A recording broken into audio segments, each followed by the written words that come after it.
नमस्कार माऊली. चला ज्ञानेश्वरीच्या सहवासात. ज्ञानेश्वरी अध्याय 2 ह्यामधल्या 264 ते 272 ओव्यांच्या सहवासात आपण जाऊयात. या ओव्यांवरचं हे एक मुक्त चिंतन. कर्माच्या बाबतीत मनात अनेक विचार असतात, उलटसुलट विचार असतात. कुठलं कर्म करावं, कुठलं नाही करावं, कुठल्या कर्माला योग्य म्हणावं, कुठल्याला अयोग्य म्हणावं. कर्म करताना मनात काय हेतू असावा, काय भावना असावी, एक ना अनेक प्रकारचे प्रश्न आणि शंका. ज्ञानोबा राय आता त्याच्यावरच मार्गदर्शन आपल्याला करतात. अर्जुनाच्या मनात सुद्धा प्राप्त परिस्थितीत संभ्रम निर्माण झाला होता. क्षत्रिय म्हणून प्राप्त झालेलं कर्म, पण ते कर्म करणं बरोबर आहे का? ते पाप तर नाही. ते पुण्य कसं असू शकतं? पुण्य असेल किंवा पाप असेल, पाप नसेल, पुण्य नसेल, पण ते कर्म कसं करावं? ह्या कर्माला कसं सामोरं जावं? एक ना अनेक शंकांनी अर्जुनाचं मन घेरून टाकलेलं होतं. परंतु श्रीकृष्णांनी एक महत्त्वाचं सूत्र ह्या ठिकाणी प्रगट केलं. अर्जुनाबरोबरच सर्व प्राणीमात्रांसाठी ते रहस्य प्रगट केलं आणि सांगितलं की कर्म करण्याचा अधिकार सर्वांना आहे. कर्म करण्याचा अधिकार सर्वांना आहे. आपल्या स्वधर्माला धरून, स्वभावाला धरून जे योग्य ते प्रत्येकाने करणं हा त्याचा अधिकार आहे. योग्य आणि अयोग्याचा विचार करताना ते एवढंच सांगतात की कर्म करत असताना माझ्या विषय सुखाच्या अपेक्षा पूर्ण होतील, केवळ हा हेतू मनात धरून कर्म करणं उचित नाही. ते अयोग्य होय. परंतु ज्याच्यामध्ये माझं हित आहे आणि ते केल्यामुळे मी कुठल्याही प्रकारे दुसऱ्याचं अहितही करत नाहीये, ते योग्य कर्म आहे, ते सत्कर्म आहे. म्हणून श्रीकृष्ण अर्जुनाला म्हणतात, म्हणोनी ऐके पार्था, याची परी पाहता तुझं उचित होय आता स्वकर्म हे. आम्ही समस्तही विचारिले, तव ऐसेची हे मना आले, जे न सांडिजे तुवा पुले विहित कर्म. आम्ही अनेक प्रकारे आमच्या मनामध्ये विचार करून पाहिल्यावर आमच्याही मनामध्ये अर्जुना असंच आलेलं आहे की तुला जे तुझं विहित कर्म म्हणून, स्वधर्माला म्हणून धरून जे प्राप्त झालेलं आहे त्याचा तू त्याग करणं अजिबात उचित नाही. त्या कर्माला तू सामोरं जा, पण कसा सामोरं जा? त्या कर्मच्या फळाविषयी तुझ्या मनात तू अगोदरच आराखडे बांधू नकोस की मी हे कर्म करीन आणि मला त्याचं अशा पद्धतीने फळ मिळालं पाहिजे किंवा अशा पद्धतीचं फळ मिळू शकतं, अशा कल्पना, असे आराखडे मात्र तू मनात मांडायला सुरुवात करू नकोस.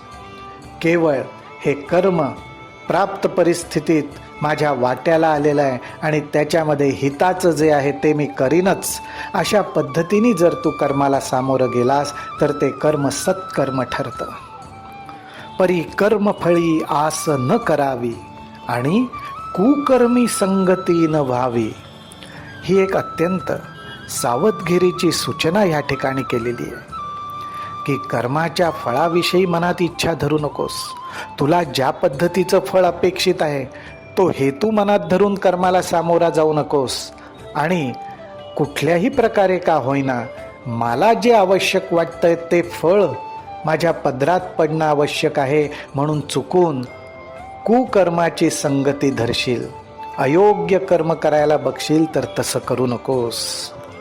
ही सावधगिरीची सूचना ह्या ओवीमध्ये ज्ञानोबा राय देतात. परी कर्मफळी आस न करावी आणि कुकर्मी संगती न व्हावी, हे सत्क्रियाची आचरावी हेतू वीण.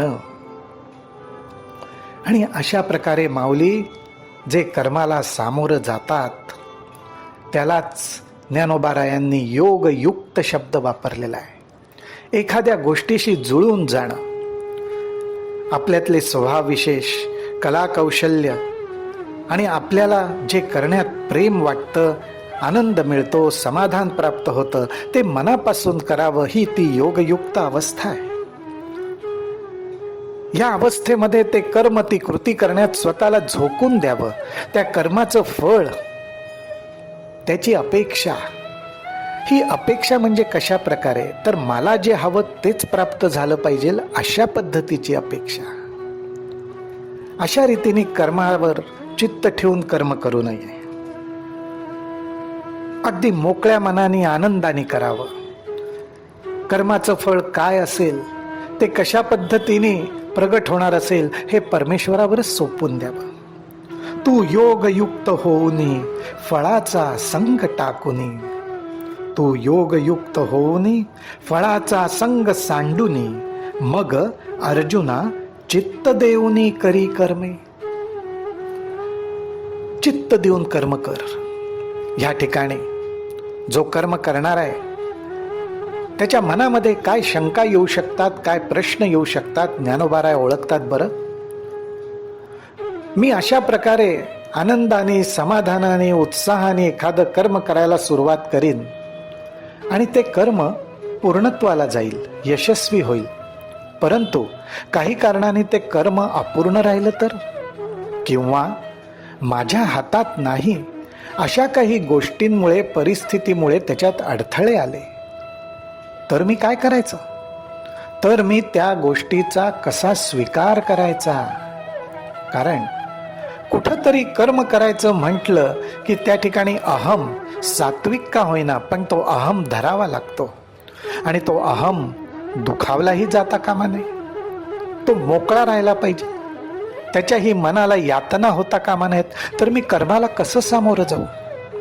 ज्ञानोबाराय म्हणतात, परी आदरिले कर्म दैवे, जरी समाप्ती ते पावे, तरी विशेषे तेथ तोषावे हेही नको. दैव योगाने ज्या कर्माचा तू स्वीकार केलास, ते कर्म पूर्णत्वाला गेलं, पूर्ण झालं, यशस्वी झालं, तरी विशेषे तेथ तोषावे नको. विशेषे आनंदाने उचंबळून जायचं कारण नाही, खूप प्रफुल्लित व्हायचं कारण नाही. अर्थात समाधान मानणं ठीक आहे, पण विशेषे तोषावे, फुशारकी मारायचं कारण नाही. का निमित्ते कोणे एके, ते सिद्धी न वचताची ठाके, तरी तेथीन चेनी अपरितोखे क्षोभावे ना. परंतु काही निमित्ताने ते अर्धवट राहिलं, त्याच्यात अडचणी आल्या, अडथळे आले, तर त्यामुळे मनाचा क्षोभ होऊ द्यायचंही काही कारण नाही. आचरता सिद्धी गेले, तरी काजाची कीर आले, परी ठेलियाही सगुण जाहाले, ऐसेची माने. हा फार मोठा सिद्धांत ज्ञानोबाराय आपल्याला सांगतात. ते म्हणतात, कर्म आपण केलं आणि ते सिद्धीला गेलं, पूर्णत्वाला गेलं, किंवा कर्म अपूर्ण राहिलं, ह्या दोन्ही परिस्थितीत ते सफलच झालं असंच मानावं. का सफल झालं? तर देखे जे तुलाले कर्म निपजे, ते तुले आदी पुरुषी जरी अर्पिजे, तरी परिपूर्ण सहजे जाहाले जाणे. माऊली, हा सुद्धा एक मोठा सिद्धांत आहे. बरं, आपण कल्पना करू, एखाद्याच्या दारी 12 महिने पाणी देणारी विहीर आहे. त्या विहिरीतून आत्ता पाण्याची आवश्यकता आहे म्हणून एखाद्याने तांब्याभर पाणी काढून घेतलं. तांब्याभर असलेल्या पाण्यातनं त्याला अर्धा तांब्याच पाणी लागलं.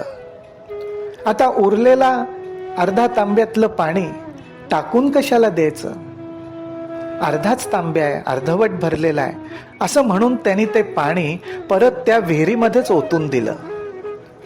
असं ज्यावेळी केलं जातं त्यावेळी तो तांब्या अर्धवट भरलेला होता, त्या तांब्यातलं पाणी अर्ध होतं, हा भागच त्या ठिकाणी राहत नाही. ज्या क्षणी ते अर्ध राहिलेलं पाणी विहिरीतल्या पाण्याला जाऊन मिळतं ते पूर्णच होतं. त्याचप्रमाणे पूर्ण झालेलं कर्म किंवा अर्धवट झालेलं कर्म, अपूर्ण राहिलेलं कर्म आपण त्या परमेश्वराच्या चरणी अर्पण केलं जशी त्याची इच्छा, तर ह्या दोन्ही परिस्थितीतलं कर्म सफलच झालं असं तू मान. हा सिद्धांत ज्ञानोबाराय आपल्याला सांगतात. देखे जे तुलाले कर्म निपजे, ते तुले आदी पुरुषी जरी अर्पिजे, तरी परिपूर्ण सहजे जाहाले जाणे. याचाच अर्थ माऊली, आपण मनापासनं उत्साहाने, प्रेमाने, आनंदाने आपल्या वाट्याला आलेल्या कर्माला न्याय द्यावा. त्या कर्मात स्वतःला झोकून द्यावं. मला परमेश्वराने जे कौशल्य दिलंय, जी बुद्धी दिली आहे, कर्म करण्याचं जे सामर्थ्य दिलंय, त्याचा उपयोग करून मी यथासांग कर्म करीन, ज्याच्यात माझं हित आहे आणि दुसऱ्याचं अहित नाही, अशा प्रकारे कर्म करीन. आणि अशी मनोभूमिका धरून जर आपण कर्म केलं आणि ते कर्म परमेश्वराच्या चरणीच अर्पण केलं, तर अशा मनस्थितीला योगयुक्त मनस्थिती, एवढंच नाही तर अशा वेळी कर्म करत असताना सुद्धा ती माऊली, तो साधक योगस्थितीमध्येच आहे, अशीच सज्जन लोक प्रशंसा करतात. देखे सता सत कर्मी, हे जे सरिसे पण मनोधर्मी, तेची योग स्थिती उत्तमी प्रशंसी जे.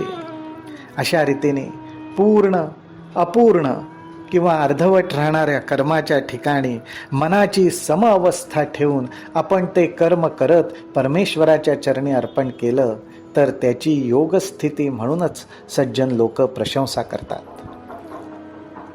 माऊली, आपण ज्ञानोबारायांच्या चरणी हीच प्रार्थना करू की आपल्याला सुद्धा त्यांनी सद्बुद्धी द्यावी. अत्यंत प्रामाणिकपणे आपण आपल्या कर्मात स्वतःला झोकून द्यावं, आनंदाने कर्म करावं, ज्याच्यामध्ये आपलं हित आहे, दुसऱ्याचंही हित आहे हे पाहावं आणि हे कर्म परमेश्वराच्या चरणी अर्पण करावं. रामकृष्ण हरी, रामकृष्ण हरी, रामकृष्ण हरी.